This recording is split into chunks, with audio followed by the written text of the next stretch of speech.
우리 다 같이 함께 큰 소리로 읽도록 하겠습니다. 로마서 8장 18절부터 26절 시작. 생각하건대 현재의 고난은 장차 우리에게 나타날 영광과 비교할 수 없도다. 피조물이 고대하는 바는 하나님의 아들들이 나타나는 것이니 피조물이 허무한 데 굴복하는 것은 자기 뜻이 아니요 오직 굴복하게 하시는 이로 말미암음이라. 그 바라는 것은 피조물도 썩어짐의 종 노릇한 데서 해방되어 하나님의 자녀들의 영광의 자유에 이르는 것이니라. 피조물이 다 이제까지 함께 탄식하며 함께 고통을 겪고 있는 것을 우리가 아느니라. 그뿐 아니라 또한 우리 곧 성령의 처음 익은 열매를 받은 우리까지도 속으로 탄식하여 양자될 것 곧 우리 몸의 속량을 기다리느니라. 우리가 소망으로 구원을 얻었음에 보이는 소망이 아니니 보는 것을 누가 바라리요. 만일 우리가 보지 못하는 것을 바라면 참음으로 기다릴지니라.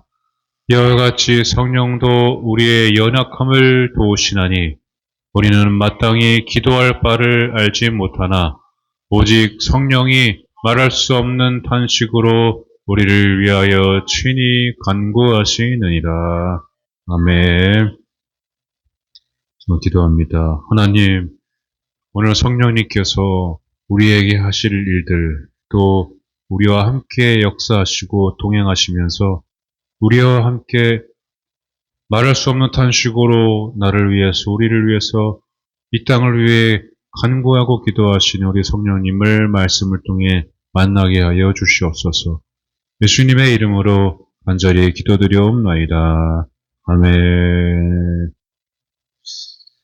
할렐루야. 한 주간도 은혜로 덮어주시고 은혜로 인도하신 우리 주님 감사하며 우리 박수로 하나님께 영광 드리시겠습니다. 할렐루야. 아멘. 아멘. 우리 지난주에도 성령 강림주를 보내면서 우리 성령님께서 하신 또 일을 우리 생각을 넘어서 일하시는 우리 성령님을 오늘 지난주에 말씀을 함께 나눴습니다. 성령님은 이 땅에 어디든지 계시는 무소부재하신 분이십니다. 말씀의 육신에 되어 오신 우리 예수님은 사실 이 땅에 내어 오셨을 때 행동이 제약이 걸려 있었어요. 이 땅에서만, 육신에서만 딱 갇혀서 예수님은 공간이 제약이 있었습니다. 근데 성령님이 오셨을 때 하나님과 성령님은 공간의 제약이 없습니다. 무소부재 어디든지 계시는 분이 바로 우리 성령님이십니다. 그런데 유일하게 우리 성령님께서 한 곳에 머무르는 곳이 있는데 바로 저와 여러분들의 삶, 저와 여러분들의 마음 가운데에 임하시는 분이 바로 우리 성령님이심을 믿으시기 바랍니다. 온 우주를 다스리고 통치하시는 우리 성령님께서 우리 인간의 마음에 좌정하시고 우리 삶 가운데에 늘 함께 하셔서 우리를 하나님의 자녀로 보증이 되어 주시고, 특별히 오늘 또 말씀에 보면은 뭐라고 말씀하시냐면은 말할 수 없는 탄식, 탄식하며 나를 위해서 간구하신다고 말씀합니다. 여러분, 오늘 이 성령님께서 하시는 일들 중에 정말로 중요한 일들을 우리가 지금 말씀을 나누는데 성령님이 보증이 되어주시고 또 오늘 바로 나를 위해서, 우리를 위해서 탄식하신다는 말씀을 이렇게 나누실 텐데 성령님께서 유일하게 정말로 인격적으로 또 우리를 함께 삶을 함께 동행하시면서 우리 마음 가운데에 가장 크게 일하시는 부분이 바로 이 보증, 바조, 그리고 오늘 탄식하는 거예요. 여러분, 탄식 무슨 뜻인지 아시죠? 여러분, 한숨 혹은 한탄 그런 뜻도 들어있는데 우리가 여기서는 성령님이 말하는 탄식은 뭔지 한번 말씀을 통해서 보겠습니다. 26절에 성령이 말할 수 없는 탄식이 나오고요. 아까 읽었죠? 그리고 이 탄식이라는 말이 우리 헬라어로 원어로 스테나조인데 탄식하다, 신음하다, 한숨 쉬다예요. 이 탄식은 소리입니다. 소리. 여러분 한숨 한번 쉬어봤죠? 쉬어보셨죠? 이 한숨은 소리가 나올 수밖에 없어요. 소리 안 내면서 한번 한숨 한번 쉬어보세요. 안 나요, 소리가. 소리가 안 날 수가 없습니다. 이거는 이제 이렇게 하면은 놀라는 표현이 되죠? 탄식은 소리가 나야 됩니다. 성령님께서 말할 수 없는 탄식으로 소리를 내어 신음하신다는 그런 뜻을 가지고 있습니다. 오늘 본문의 말씀에는 22절 볼까요? 22절에 보면은 피조물이 다 이제까지 함께 탄식하며 뭐 나와 있죠?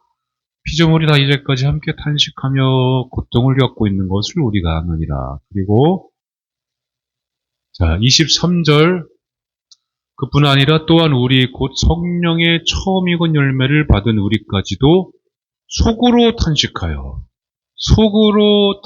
23절에서는 어떻게 탄식합니까? 속으로 탄식하여 나옵니다. 양자 될 것 곧 우리 몸의 속량을 기다리느니라. 그렇게 말씀에 나와 있습니다.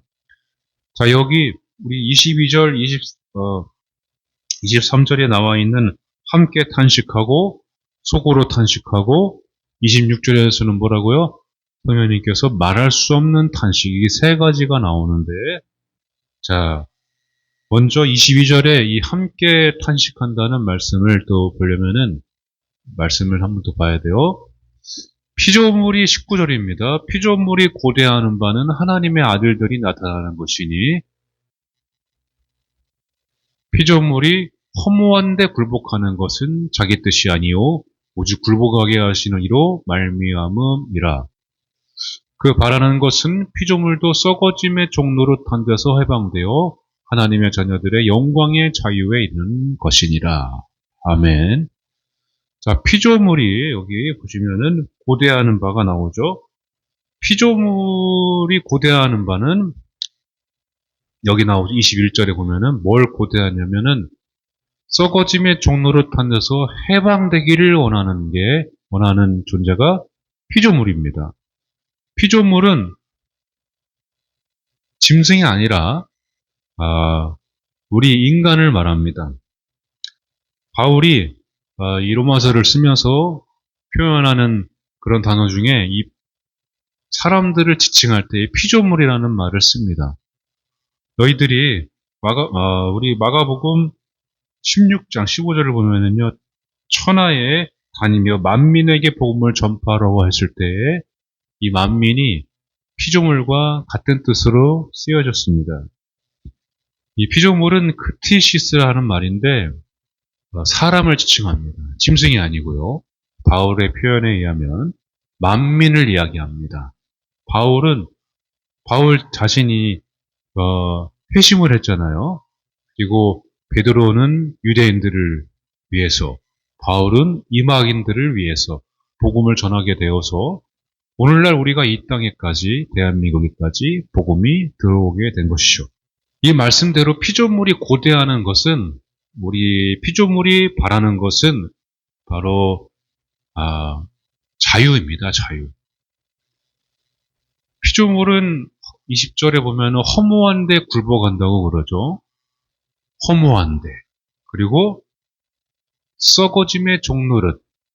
늘 애쓰고 수고하고 발버둥치고 그래서 많은 것을 얻기도 하고 많은 것을 잃기도 하고 슬픔도 느끼고 기쁨도 느끼지만은 인간은 누구든지 다 허무함을 느끼고 나중에 가서는 그 굴레에서 벗어날 수 없다는 그 현실, 물질의 굴레, 사람의 관계, 그리고 이 땅을 살아가야 된다는 그런 굴레에서 벗어날 수 없다는 그런 압박감 때문에 결국에는 인간들은 어쩔 수 없습니다. 자유를 갈망하고 또 영원을 찾는 자들이 바로 인간입니다. 얼마 전에 제가 그 반려견 있죠?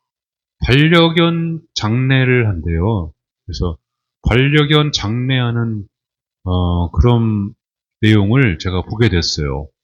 근데 반려견을 장례하는 그 내용을 보면서 제가 깜짝 놀란 게 거기 견주가 반려견을 정말로 슬픔에 젖어서 보내는데 그 글에 뭐라고 남겼냐면은 주님의 부르심을 받았다. 이렇게 적어 놓은 거예요. 그래서 깜짝 놀랐습니다. 그런데 사진을 보니까 반려견을 이렇게 우리 장례 가면은 이게 염 하잖아요. 그 염 하듯이 이렇게 쌓아놓고 반려견 그 앞에다가 제사상을 펴놓고 제사상에다가 뭘 놓냐면은 반려견이 살아생전에 좋아했던 그런 애용품 그리고 좋아하는 그 간식, 음식을 이렇게 하나씩 하나씩 놓고 그리고 글에는 주님의 부르심을 받았다. 그러면서 슬픔을 그렇게 적어놓은 내용을 제가 보게 되었습니다. 여러분 어떻게 생각하십니까? 중요한 것은 그 견주가 그렇게 한다고 해서 뭐 잠깐 위로가 되겠지만 그 슬픔을 어떻게 잊을 수가 있겠습니까? 반려견의 내 가족처럼 지냈는데 반려견이 주님의 부르심을 받고 떠났습니다. 그러니까 얼마나 슬프겠어요. 그 슬픔이 단번에 잊혀지지는 않습니다. 그러면서 뭘 느낄까요? 사람이 여러분 장례식장 가보면 아시겠지만 그 안에서 사람의 죽음을 통해서 사람은 허무함을 느끼고 그 안에서 또 마음에 상처를 입을 사람도 있고 그 마음에 또 정말로 무거운 짐을 가지고 나가는 사람도 있습니다.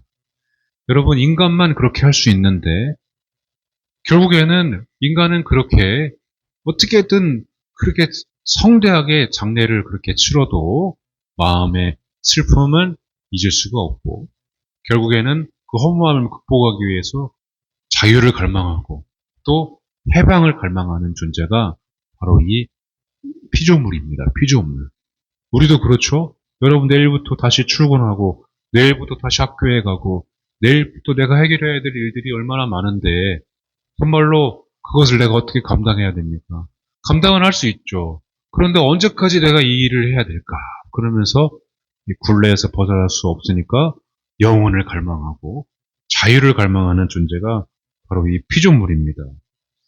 그러니까 이 함께 탄식한다는 거는 다 그렇게 인간은 누구나 다 그렇게 탄식하며 산다는 것.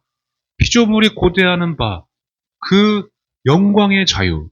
그래서 성령님께서 우리에게 하시는 일들 중에 성령을 뭐라고 부릅니까? 진리의 영이라고 그러잖아요. 진리 안에서 진리를 통해서 우리가 자유를 얻게 된다고 말씀하잖아요. 그 진리는 성령님을 통해서 우리가 얻게 된다는 것입니다. 그래서 여기 나오는 영광의 자유에 이르는 길은 성령님을 통해서 바로 진리의 영이신 우리 말씀을 통해서 사람은 영광의 자유, 진정한 자유를 얻게 됨을 믿으시기 바랍니다. 우리 아까 23절에 나온 뭐라고 했죠? 그 속으로 탄식한다는 말이 있어요. 속으로 탄식.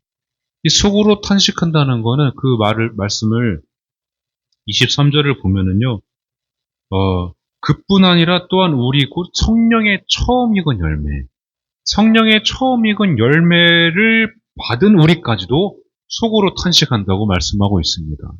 이 속으로 탄식하는 사람들은 믿는 사람들이에요, 믿는 사람들. 그렇죠? 성령의 처음 익은 열매를 받은 자들은 믿는 사람들입니다. 첫 열매는 예수님을 상징하죠.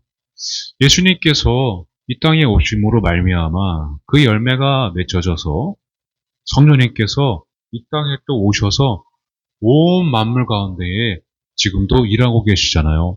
그리고 우리 마음 가운데 또 오셔서 예수님을 그 첫 열매를 우리 마음 가운데 탁 심어주셨어요. 할렐루야.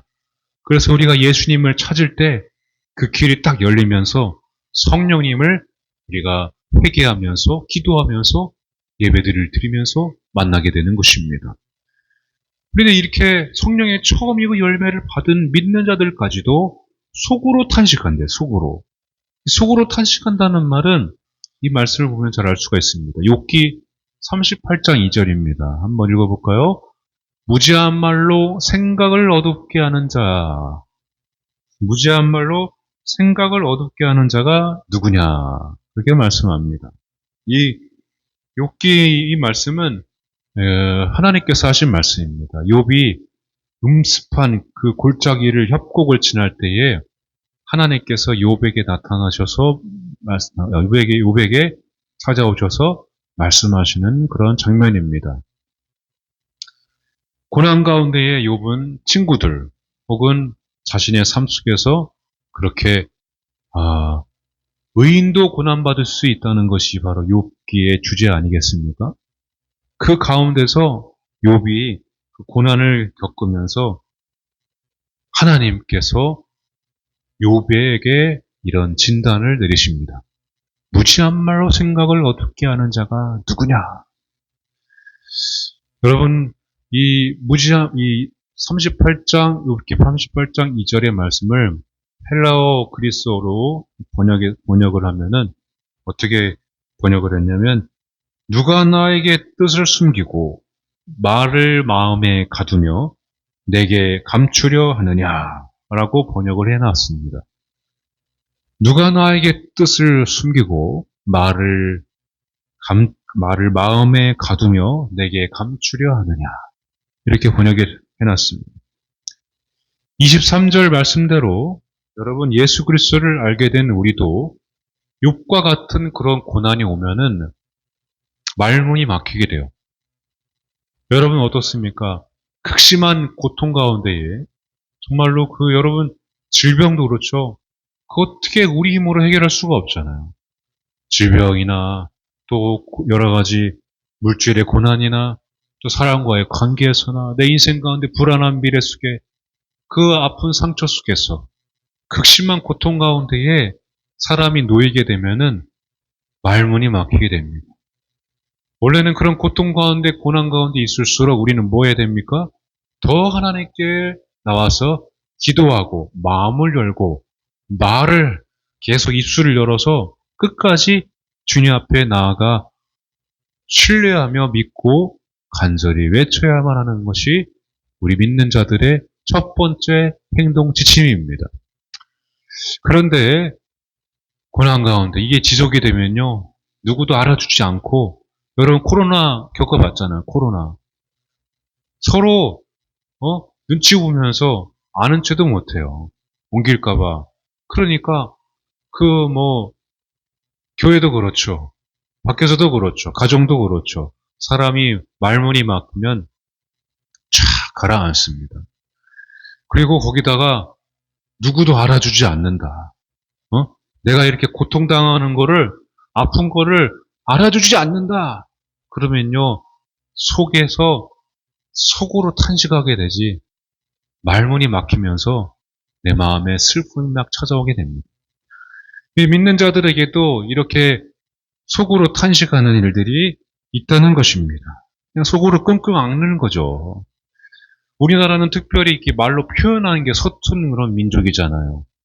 표현하고 또 나누고 서로 소통하고 해야 되는데 그런 성격상 그 정서상 그게 잘 안 되는 민족입니다. 그럼 지금 많이 좋아졌죠. 많이 좋아졌는데 이제는 많이 좋아지니까 개인주의로 혼밥으로 혼자 살고 간섭하지 마라. 인터넷에서는 그렇게 말을 많이 하는데 참 이 시대가 어떻게 흘러가는지 여러분 아랍 민족을 위해서 더 많이 기도해야 되겠습니다. 그래서 이 속으로 탄식하는데 성령님께서 특별히 26절입니다. 26절에 아까 우리 읽었죠? 어떻게 탄식하십니까? 성령님은 말할 수 없는 탄식으로 탄식을 하신다. 그렇게 말씀하고 있습니다. 말할 수 없는 탄식. 성령님께서 이 말할 수 없는 탄식은, 제가 이렇게 기도를 해보니까, 이 강단에 올라와서, 또, 이렇게 불을 꺼놓고, 이 새벽에도 기도하고, 이렇게 평소에도 기도하다 보면은, 신음소리만 나올 때가 있어요, 사실은. 그게 나를 위한 그런 한탄의 그런 소리가 아니라, 하나님을 향한 간절한 그런 신음, 하나님을 향한 간절한 그런 간절히 바라는 탄식 소리만 나올 때가 있습니다. 여러분 한번 겪어보셨죠? 이게 몸은 흔들고 있는데, 손은 들고 막 찬양하고 기도하고 있는데, 이렇게 속으로 막 간절하게 이 속에서부터 끓어오르는 이 기도 소리가 바로 이 탄식 소리입니다. 이게 성령님께서 얼마나 간절하게 탄식을 하시는지 바로 말할 수 없는 탄식으로 우리를 위해서 탄식해 주신다고 말씀하고 있습니다. 성령님께서 말할 수 없는 탄식은 정말로 우리에게 큰 인생의 전환점이 오는 하나님의 놀라운 계획입니다. 왜 그러냐면은 여러분 이 성령님께서 26절의 말씀을 보시면 중요한 것은 말할 수 없는 탄식으로 성령님이 우리를 위해서 간구하신다는 간구. 이 간구하다는 말이 좀 길어요. 피페렌팅카노인데 이건 뭐 이렇게 말이 어렵네요. 그냥 이게 넘어가고 간구하다, 청원하다라는 그런 요청하다라는 말입니다. 우리가 간구하다는 말들 중에 이제 중보랑 비슷한 말이 있어요. 중보랑 이게 비슷한 단어인데 중보는 우리 예수님이 하나님과 인간을 중재하고 이어주는 그런 중보의 뜻을 가지고 있는데, 자, 이 간구하다라는, 이 청원하다라는 이 단어는, 이 말은 성령님께서 말할 수 없는 탄식으로 간구하다는 이 말씀은 대신해서 간구한다는 얘기예요. 대신해서 나를 대신하여 말할 수 없는 탄식으로 하나님께 간구해 주신다는 성격, 그런 뜻을 가지고 있습니다. 중보는 중재의 역할을 하고 있습니다. 더 구체적으로 말씀을 드리면은 요청하는 거예요, 요청. 높은 지위를 가진 사람에게 진심 어리게 내가 대신해서 하나님께 아뢰는 것입니다. 여러분, 저도 그렇더라고요. 코로나 때 가장 큰 힘이 되었던 거는 나를 누군가 알아주고 내 대신 또 나를 이야기해 줄 때, 그러면요, 그게 마음에서 참 위로가 많이 될 때가 있습니다. 저 사람이 나를 그렇게 알고 있었구나. 나를 어떻게 생각하시는지 그렇게 알게 됩니다. 그러면서 진심 어리게 높은 지위에 있는 자에게 간청하는 것입니다. 간청. 간절히 청원하는 것입니다. 성령님께서 이 간구하다는 말, 이 중보보다 더 강력한 말로 말할 수 없는 탄식으로 하나님께 우리의 사정과 우리의 형편을 다 아뢰고 거기다가 그냥 문제만 해결해 주시는 것이 아니라 성경을 보면 성령님께서 하나님의 나라를 우리 찬양했지만은 하나님의 나라를 우리가 소망하게끔 성령님께서 우리를 위해 간구하실 때 나를 통하여 저와 여러분들을 통하여 하나님의 거룩하심, 영광의 하나님을 알도록 나를 세워주실 수 있도록 하나님께 간청하는 게 바로 오늘 26절에 말할 수 없는 탄식으로 우리를 위해 간구하신다는 말씀입니다.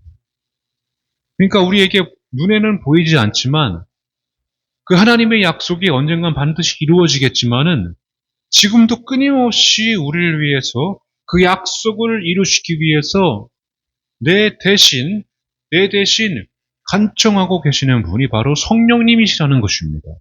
그러니까 하나님이 끊임없이 계속 일을 하실 수밖에 없어요.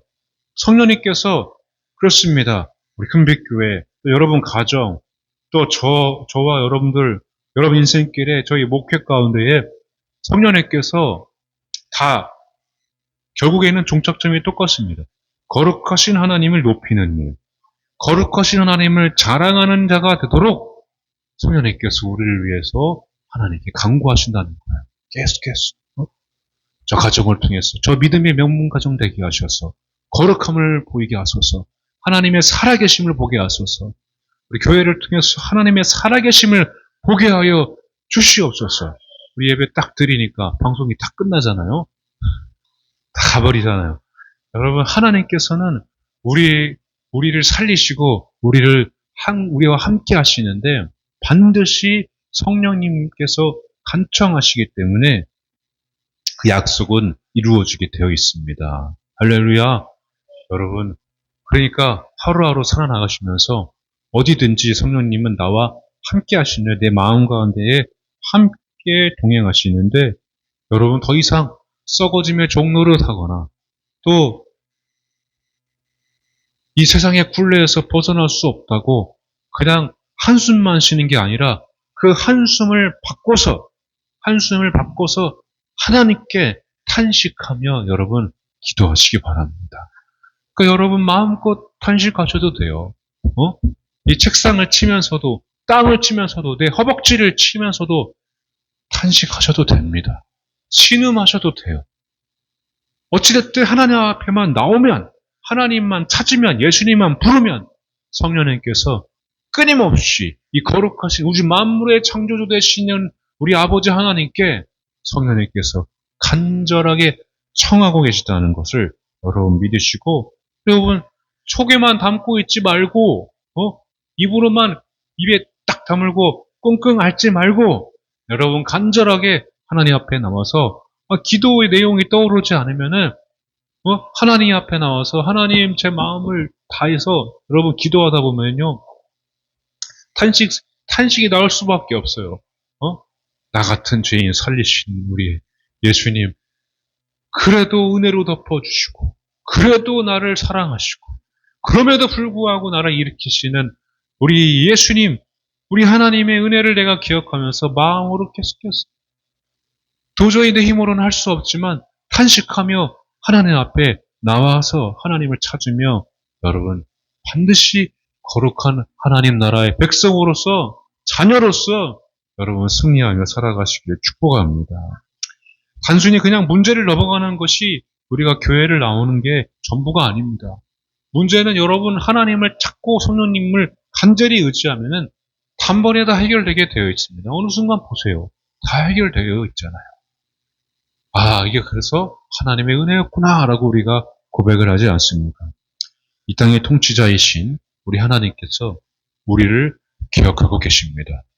여러분 우리를 위해서 간구하시는 말할 수 없는 탄식으로 지금도 간구하시는 우리 성령님을 간절히 의지하시기 바랍니다. 그래서 여러분은 아브라함과 이삭과 야곱의 때와 같이 모세와 여호수아의 때와 같이 다윗의 때와 같이 바로 저와 여러분들을 우리 교회를 여러분 가정을 그렇게 사용하기를 하나님께서 원하시고 성령님의 간청을 통해 반드시 그 일을 이루시게 됨을 믿으시길 바랍니다. 그래서 내 연약함을 아시는 우리 26절에 말씀하잖아요. 이와 같이 성령도 우리의 연약함을 아시고 그 연약함을 아시고 말할 수 없는 탄식으로 우리를 위해 간구하신다고 말씀하고 있습니다. 그렇게 여러분 또한 내 연약함을 또 스스로 잘 알고 인정하고 연약함을 다 내어놓고 주님 앞에 나와서 성령님을 간절히 찾으면서 기도할 때에 정말로 성령님을 통해서 말씀을 통해서 주어지는 영광의 자유함을 여러분 누리시고 다윗의 때와 같이 기쁨으로 쓰임 받으며 날마다 기쁨으로 살아가시는 여러분 다 되시기를 주님 이름으로 간절히 축원합니다. 아멘. 성령이 오셨네.